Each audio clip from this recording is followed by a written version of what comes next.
African immigrants bring cultural diversity to Canada, sharing their unique traditions, languages, and customs, and enriching the Canadian society with their diverse perspective and experiences through various groups and associations.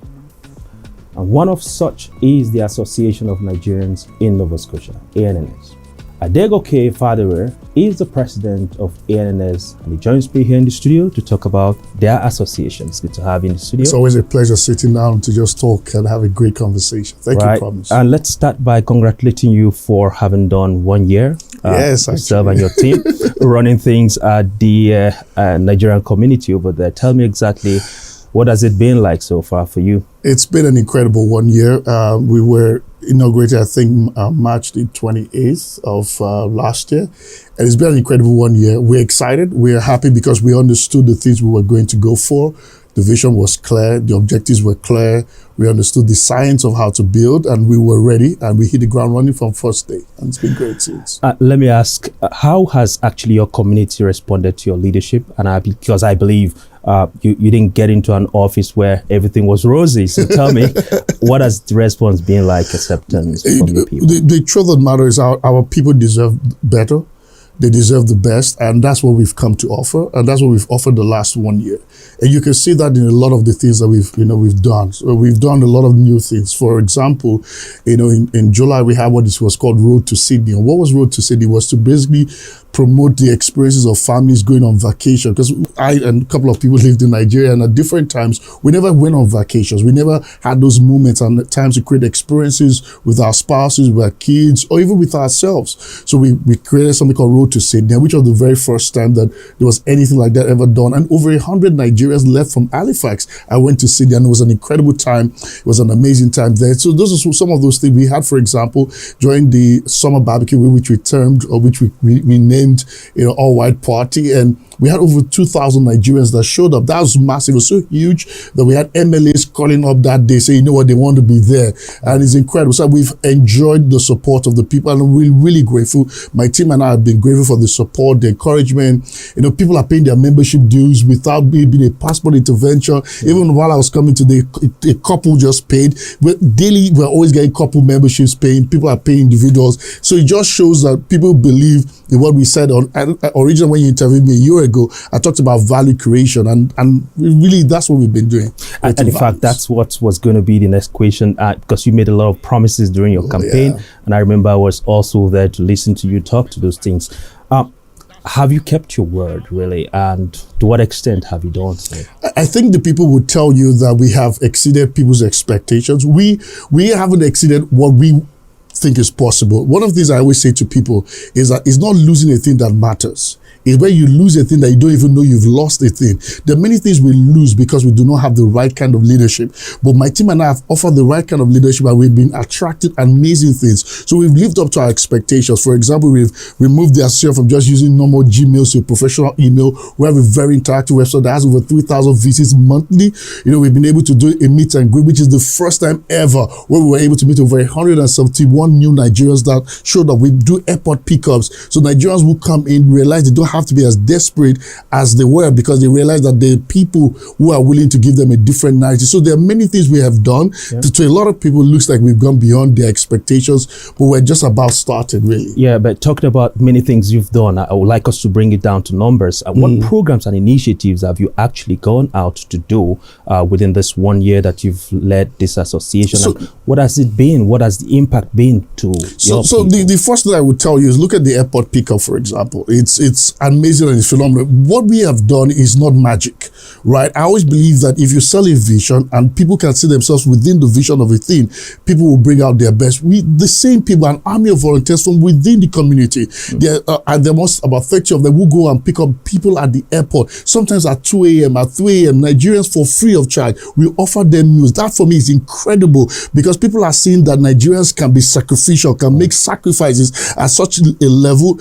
One of the most touching stories story was when there was a couple coming in from Nigeria, from UK, and they had missed their flight, and it meant that they won't get to Halifax till 3 a.m. I was surprised to see this army of volunteers willing to go and pick people up at 3 a.m. People cooking. It's incredible. Those are not things that you would think are normal. They're not normal things. So those are some of the impacts, so people are having a different perspective to service, people are having a different perspective to being able to have impact and influence people, and they're not being paid. They use their fuel, they use their, it's an incredible journey. But honestly, one would say some of these things were already being done by the previous administration. Airport pickup was never done by the previous administration. Yeah, we probably took it to another level, I would assume. No, I'm telling you that it was a new innovation. It was never done. The association had never.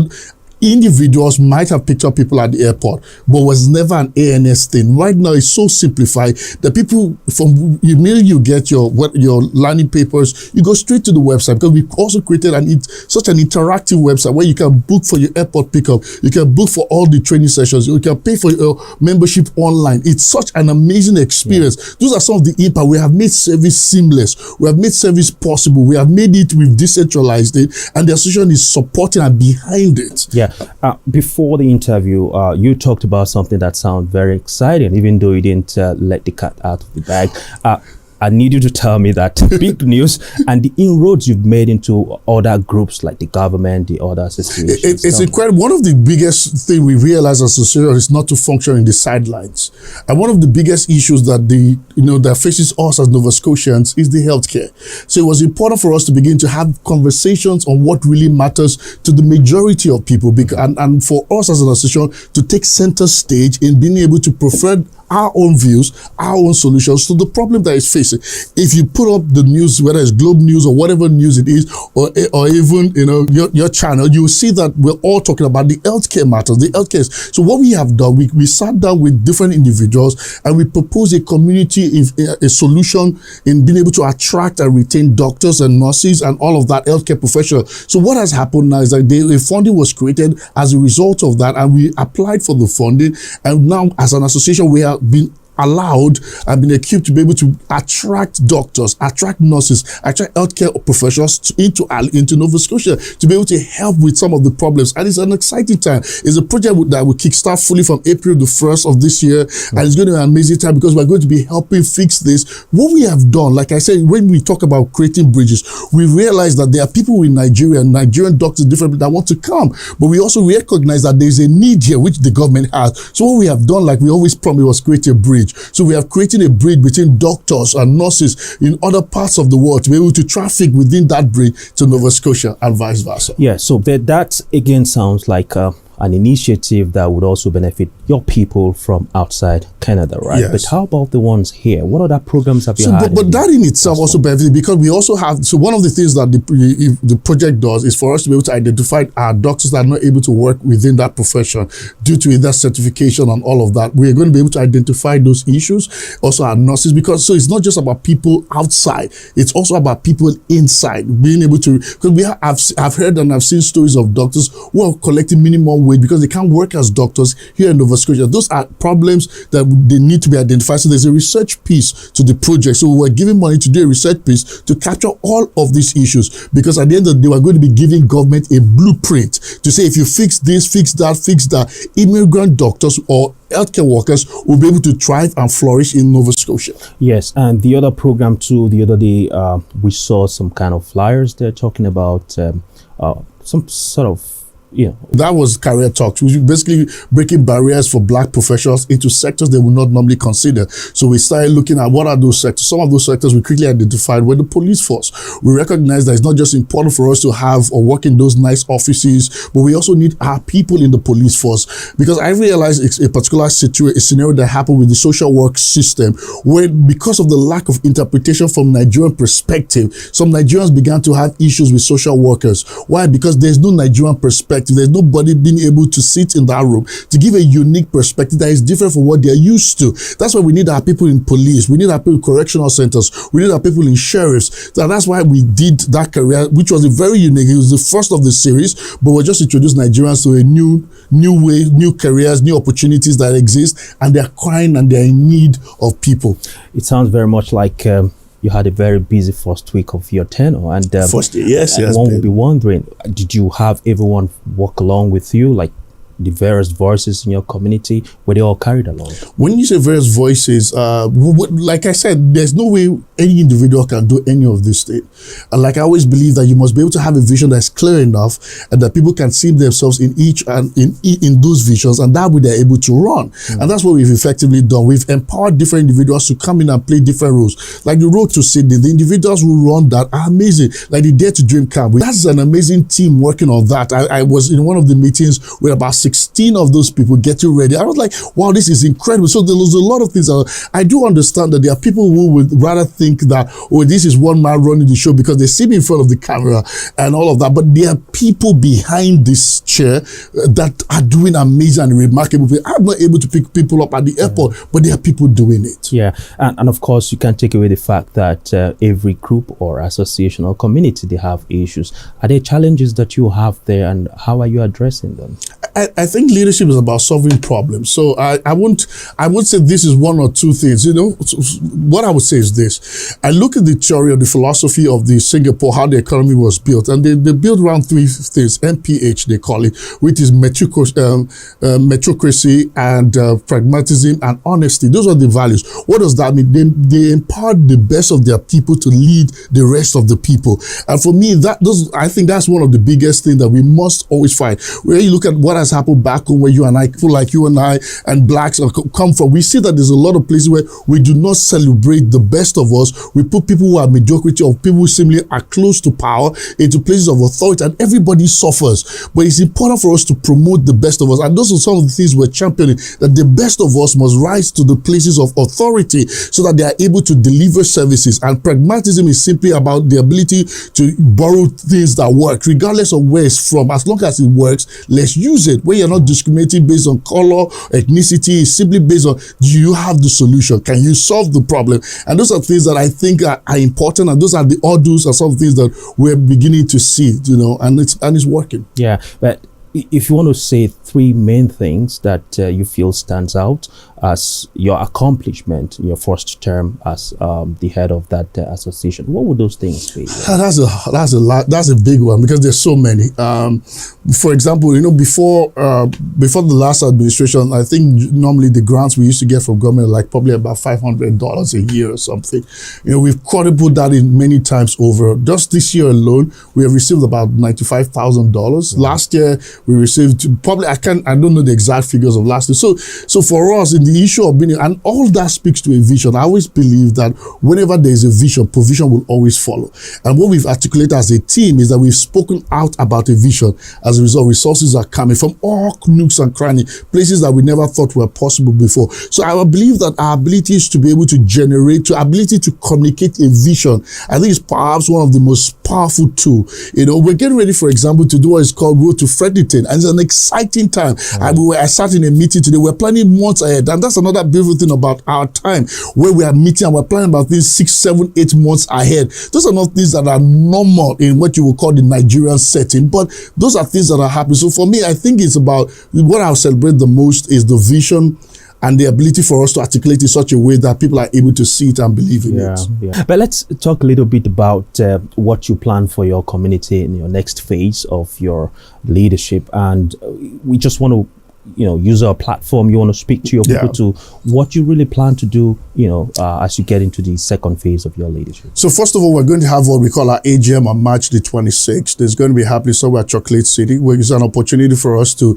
lay down the entire plan that we have as best as possible for our people, and for them to be able to interrogate the matter, ask questions, and we offer clarification. But there are a couple of things we're getting ready to do. For example, we're going to have our office. The ANS office is coming up this term.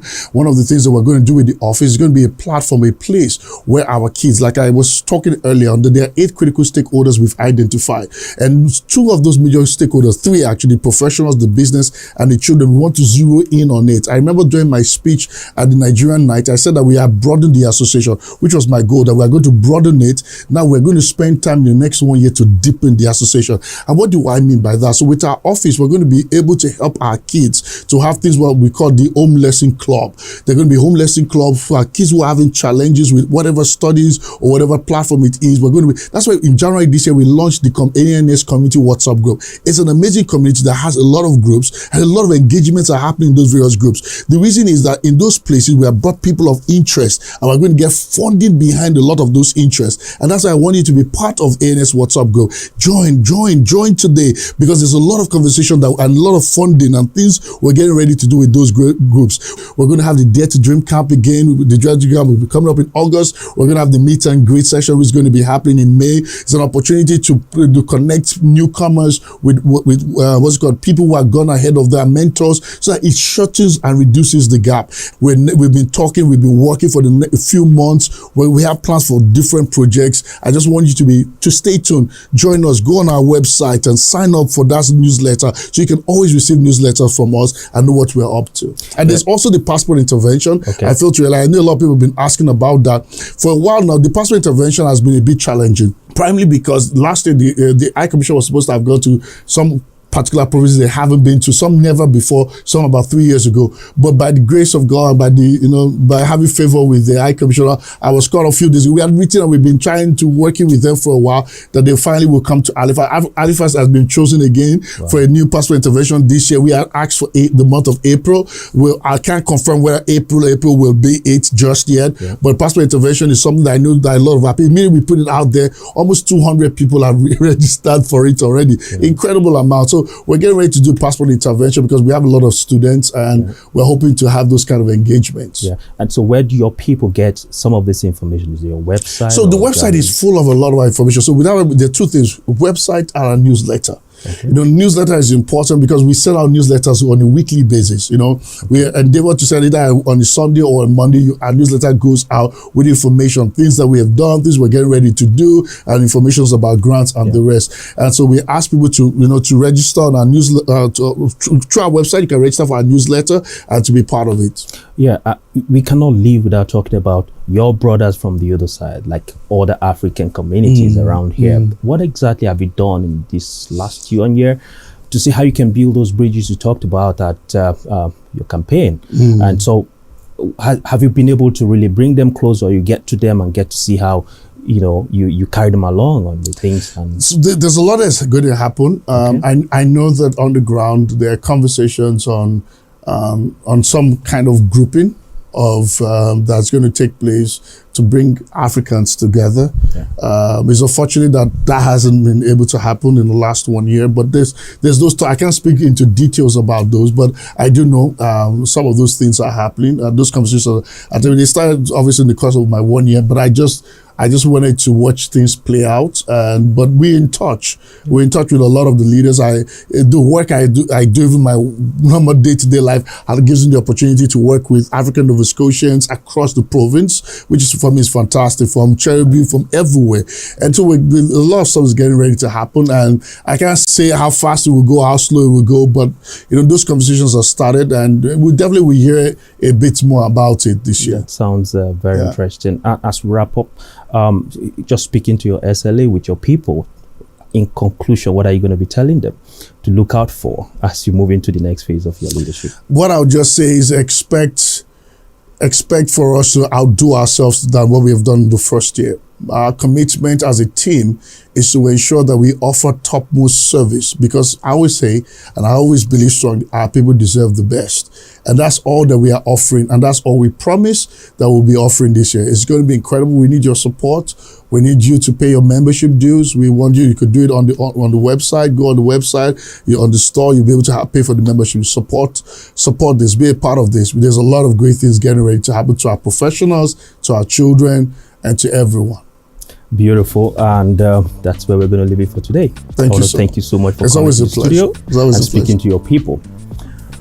And that was Adegoke Fadere, the president of the Association of Nigerians in Nova Scotia. And if you have not subscribed to this channel, please do so today. Until I come your way again, I am Promise Okoy. Now, see you soon.